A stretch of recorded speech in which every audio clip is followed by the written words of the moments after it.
Olá, pessoal, tudo bem? Estamos aqui novamente, eu, Vitor Gomes e Paulo Henrique Dutra, para falarmos mais um pouquinho sobre a nova lei de licitações. Hoje tratando da fase preparatória da licitação. E dentro dessa fase preparatória, nós temos a instrução do processo licitatório, bem como diversas outras seções, até o artigo 52, falando especialmente da preparação da licitação. Inicialmente, no seu artigo 18, a lei vem tratar da questão do planejamento de organização da sua elaboração do processo licitatório e trazendo aí diversos requisitos para a elaboração desta fase. Então, essa fase preparatória é conhecida também como fase interna da licitação, né?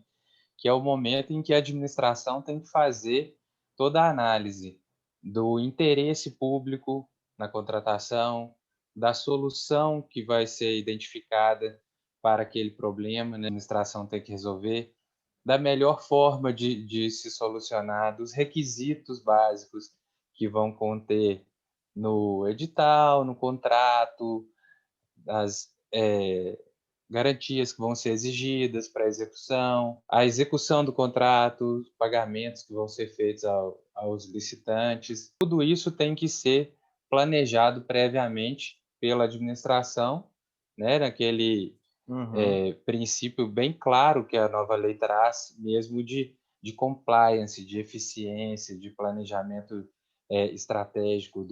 Os incisos do artigo 18 detalham isso, né? Cada ponto que tem que conter no estudo técnico preliminar, que tem que ser feito. Exatamente. E aí vem falar dessa questão do planejamento, né? Mais uma vez, a palavra-chavezinha aí da nova lei de licitações e da compatibilização desse planejamento com o Plano Nacional de Compras Públicas, né? De contratações públicas, né? Que deve ser Plano anual, elaborado, né? E desenvolvido isso, Plano Anual de contratações públicas, né? Que os órgãos vão ter que ter aquele planejamento das contratações anuais e deixar isso disponibilizado em site do órgão, né? Do ente federado, de forma acessível à sociedade. E o interessante é que esse planejamento anual ele tem que estar alinhado com as leis orçamentárias, com o plano plurianual.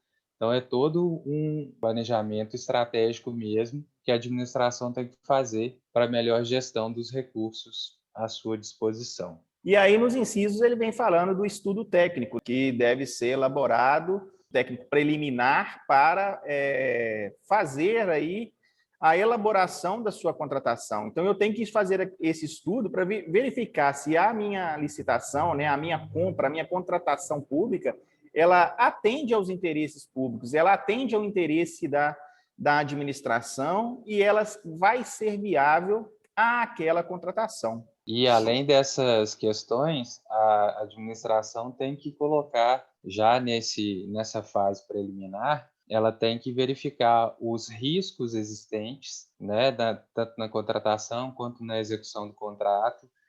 Tem toda uma análise que tem que ser feita junto com os órgãos de controle interno, de assessoramento jurídico da administração, para poder mitigar esses riscos, né, e fazer a melhor elaboração do modelo da contratação, né, definindo a modalidade de licitação que vai ser utilizada, a técnica de julgamento, os requisitos de capacidade técnica, de capacidade econômico-financeira dos licitantes. Tudo isso tem que ser previamente planejado e aí, basicamente, vai se fazer, após esse estudo técnico preliminar, a minuta do edital, minuta de contrato, para deixar bem claro para todos os participantes do certame quais são as condições, a definição clara do objeto contratado, quais são as condições de participação, quais são as exigências e as garantias que o licitante tem que fornecer e que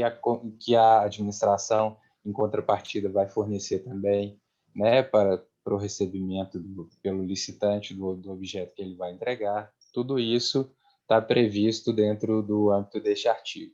Inclusive a questão da motivação dessa realização, da forma de execução, da forma de pagamento, da entrega desta mercadoria. E aí nós temos ainda a questão do orçamento sigiloso, tratado aí, né, nesse artigo, que define se ele vai ser sigiloso e em qual momento eu vou disponibilizar ele para o licitante, na verdade. Isso. E lembrando que a utilização do orçamento sigiloso é em caráter de exceção, que a regra geral é a transparência total durante o certame, até porque se os licitantes têm acesso ao orçamento referencial da administração, com os preços unitários, memória de cálculo, todos os documentos que embasam a formação, né, do preço de referência daquela contratação, em regra, você vai poder ter propostas mais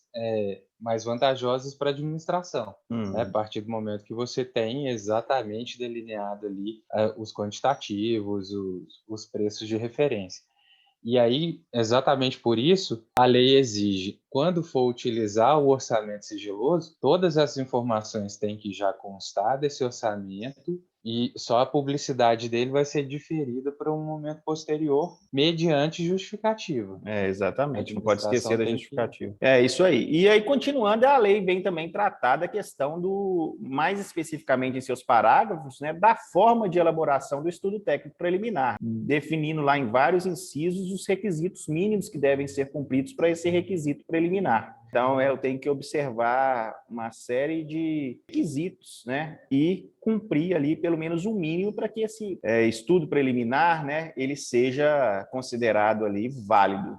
Sim, e uma questão que eu achei bastante interessante também nesse artigo é o fato dele tratar, tanto nos incisos do caput quanto no parágrafo 1º, da economicidade e do potencial de economia de escala. O que quer dizer isso? Basicamente, o seguinte, lá no plano anual de contratações, a administração tem 3, 4 obras para serem contratadas ao longo daquele ano e se identifica um determinado insumo que é comum a todas essas obras. A administração tem a possibilidade de parcelar a contratação, fazer a compra desse insumo mais significativo por uma licitação específica para aquisição daquele insumo, e ela pode fornecer para os licitantes nas outras licitações, nas outras contratações,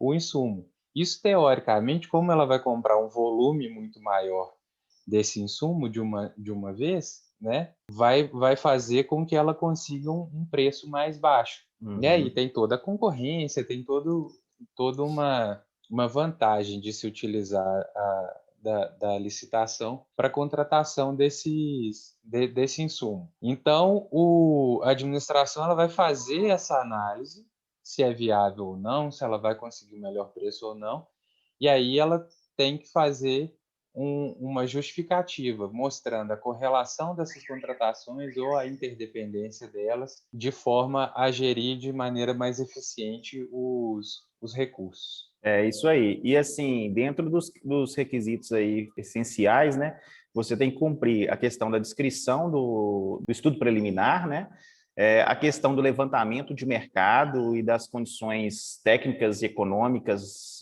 desta contratação, as formas de parcelamento, né, também devem ser definidas, ou não parcelamento, né, parcelamento ou não parcelamento, também devem ser bem definidas aí. A estimativa de valor com os preços unitários bem definidos e tudo mais, e também estudo de impacto ambiental, medidas mitigadoras, tudo isso precisa ser feito, né, principalmente em se tratando de obras que costumam ter um impacto ambiental mais significativo. Já era obrigatório antes e agora foi mantida essa obrigatoriedade. E aí o artigo, para finalizar ele aí, traz a questão da possibilidade, né, de se aplicar o termo de referência para a contratação de serviços de engenharia e obras que são denominados aqueles serviços comuns, né?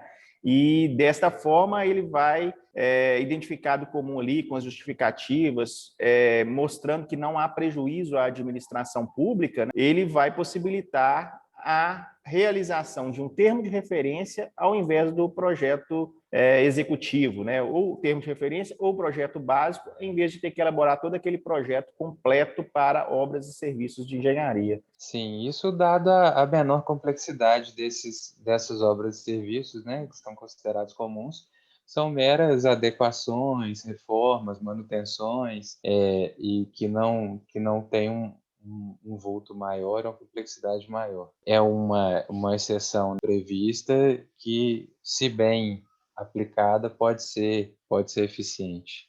Mas é um ponto de bastante discussão aí para a lei, com relação ao enquadramento aí dos serviços de obras e serviços de engenharia como serviços comuns aí, né? Que a gente provavelmente vai estar passando por essas discussões aí mais à frente. Vamos aqui encerrando este vídeo, do qual falamos dos artigos 18, que é da fase preparatória da licitação, e a instrução do procedimento. Agradecemos aí pela audiência de vocês e até um próximo vídeo. Muito obrigado a todos pela atenção e continue acompanhando nossa série de vídeos sobre a análise da nova lei de licitações, e podem deixar nos comentários pedidos de temas específicos para que a gente possa analisar e trazer para vocês também em vídeos futuros, tá bom? Grande abraço, até mais.